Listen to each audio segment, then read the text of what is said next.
बेटी की परवरिश। जिंदगी किसी को किस मोड़ तक ला सकती है। एक दिन कविता अपने पति से कहती है, कौन है ये बच्ची, बताते क्यों नहीं, क्यों लेकर आए हो इसे यहाँ? कविता, ये मेरी बच्ची है। माँ पापा मेरी शादी शिवानी से करने के लिए मान नहीं रहे थे, लेकिन मैं उससे बहुत प्यार करता था। अब वो इस दुनिया में नहीं है, लेकिन सन्निका की जिम्मेदारी मेरी है। इसे मैं अपने पास ही रखूंगा। कविता ये देखकर सुनकर सन्न रह जाती है। कैसी बात कर रहे हैं आप, लोग क्या कहेंगे, मैं कैसे इस बच्चे के साथ जीवन चलाऊंगी? देखिए, इसे देखकर मुझे टेंशन हो रही है। आप इसे ले जाइए यहाँ से, मेरी भी तो बेटी है, मैं उसका हक कैसे मार दूं? दिनेश कविता को किसी तरह समझा लेता है।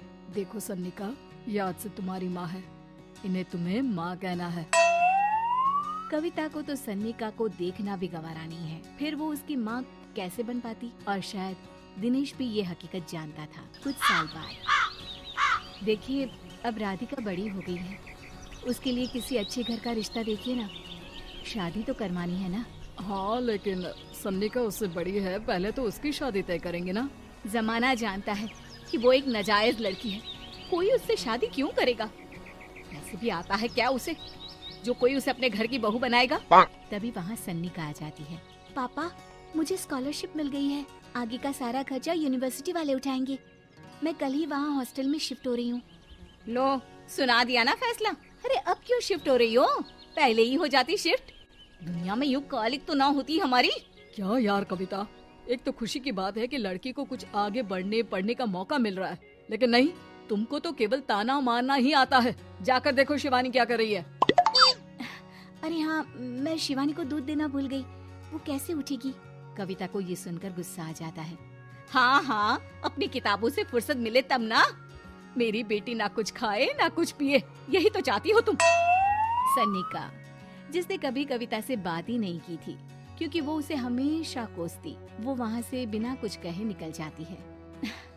खाना तो पूरा बन गया, अब जाकर आराम से पैकिंग करती हूँ, कल वक्त से निकल जाऊंगी। देखिए जी, वैसे तो ये लड़की मुझे एक आंख पसंद नहीं, अपने कमरे में पैकिंग कर रही है। अरे मुझसे तो कभी बात भी नहीं करती। आप साफ साफ बोल दीजिए उसे कि घर से जाएगी तो सारा काम कौन करेगा, उसकी माँ। माँ का नाम सुनकर सन्निका भी वहाँ आ जाती है। नहीं, वो कैसे करेंगी, वो तो मर गई है ना।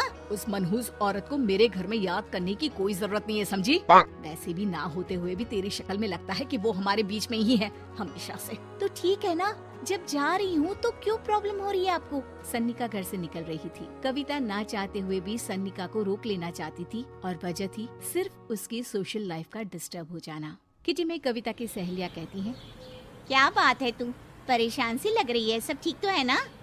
क्या हुआ, उस सन्निका ने फिर कोई तमाशा किया क्या? अरे नहीं नहीं, चली गई, वो तो ऑक्सफोर्ड की कोई एनजीओ है, उसकी स्कॉलरशिप मिली है। मेरा भाई बता रहा था कि उसका तो फ्यूचर ब्राइट है। अरे चल ना, तुझे क्या, तेरा तो पीछा छूटा उससे। अरे कैसे क्या नहीं, घर का सारा काम करती थी।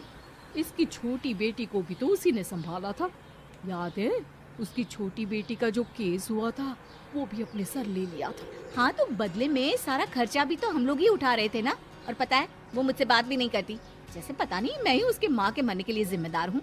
अरे खुद को क्यों दोष दे रही है, तूने जो किया शायद कोई नहीं करता। कविता को समझ में नहीं आ रहा था कि उसके साथ ऊपर वाले ने ऐसा क्यों किया। वो शाम को घर आती है। आज तो बहुत खुश होगी तुम, एक बला से छुटकारा मिला ना तुमको। बेचारी की जिंदगी नरक बना कर रखी थी। वो तो कहते हैं ना, ऊपर वाला सब देखता है। देखो, चुन लिया उसने अपना रास्ता। कविता का मन तो करता है कि वो पति को सब कुछ सुना दे, लेकिन सामने सास खड़ी होती है।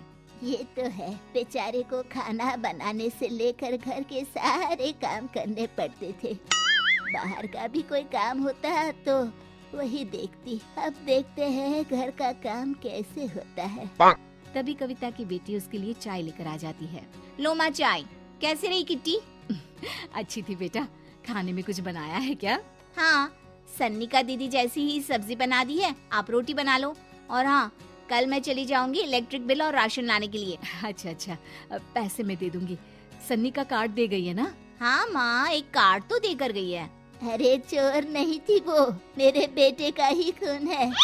पता नहीं कितना घमंड भरा है इसमें। अरे छोड़ो ना माँ, जिसको जो बनना था वो बन ही जाएगा। अच्छा माँ, कल चलना है उसके कॉलेज में, सभी पेरेंट्स को बुलाया गया है। अब कविता तो जाने से रही, तो हम ही साथ चलते हैं। हाँ बेटा, उस बिन माँ की बेटी का है ही कौन, अब क्या था, कविता का गुस्सा फूट पड़ता है।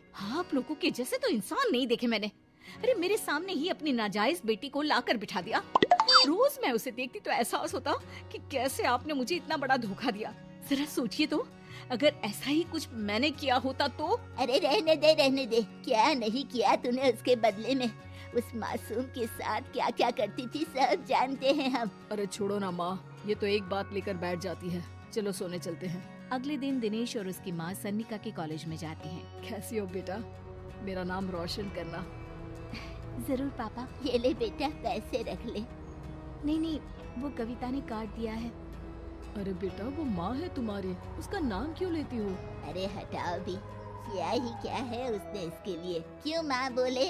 तभी वहाँ सन्निका की टीचर आ जाती हैं।